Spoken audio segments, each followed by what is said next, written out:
I've just always been incredibly fascinated from a very early age about places and with people as well. And so architecture for me is like the intersection between those two things, you know. And so I think I've been abidingly interested in the relationship between people and place. And for me, you know, that's what drives me. How you make fantastic places for people and how fantastic places can even actually in a way shape people and be the infrastructure of people's lives. So it's all very much for me about the kind of the personal and the relationship between people and place. And I think that that applies, you know, from the intimate and the very personal to the urban scales.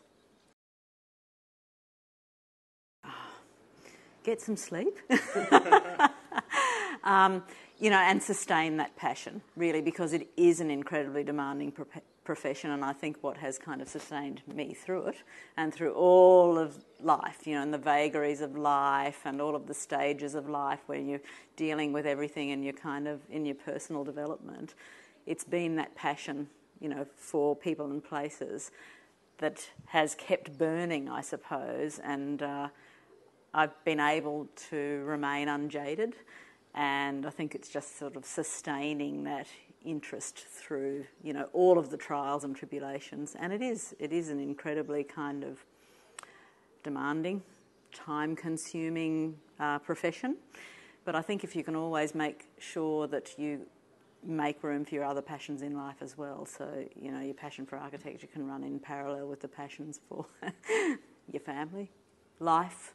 You know, I think it's a really good way of feeding your life, feeding across to your architecture and vice versa. So in a way it's a bit like that thing we were talking about before about place and people and the interrelationships. So yeah, that's a sustaining thing for me.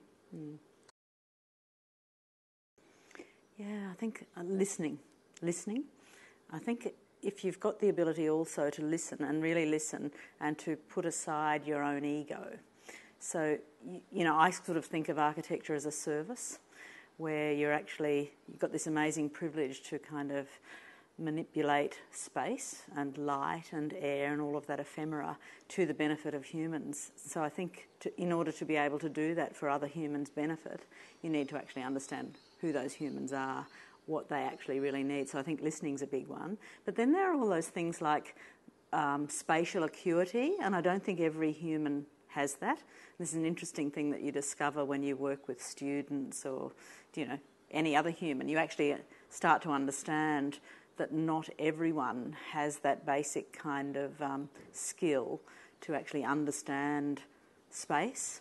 And once you have that and you've got that, you can get that relationship between the drawn space and, you know, the imagined space. I think that's a skill that architects need to have. And one skill that we were actually taught, which was interesting, I think it's kind of old-fashioned now, is really sensible and rational planning. This is very unfashionable now, I think, but it was something that in the old days, you know, we were taught at university, you know, just being incredibly sensible about how you arrange spaces and the relationship between them. And I think that's something that doesn't necessarily exist so much anymore, but I think it's an absolute sort of fundamental and essential skill for architects. But the main one is listening. In architecture, you have the privilege of actually making the infrastructure of people's lives, right? So that you need to design from the human out.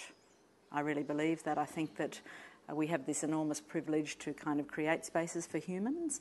We need to understand who humans are, and we need to understand the basic experience of being humans. So I think it's very dangerous if you come to a problem, and the problems are basically designing places for people, with some kind of idea about what a space or a building might appear like, or some kind of superimposition of notions like the gratuitous shaping of things, or things that appeal to you in terms of, you know, the way things look. I think that's quite dangerous. I think for me, it's about designing from the human experience out and not necessarily predicting from those very early stages in that germinal stage of design what the thing might actually be.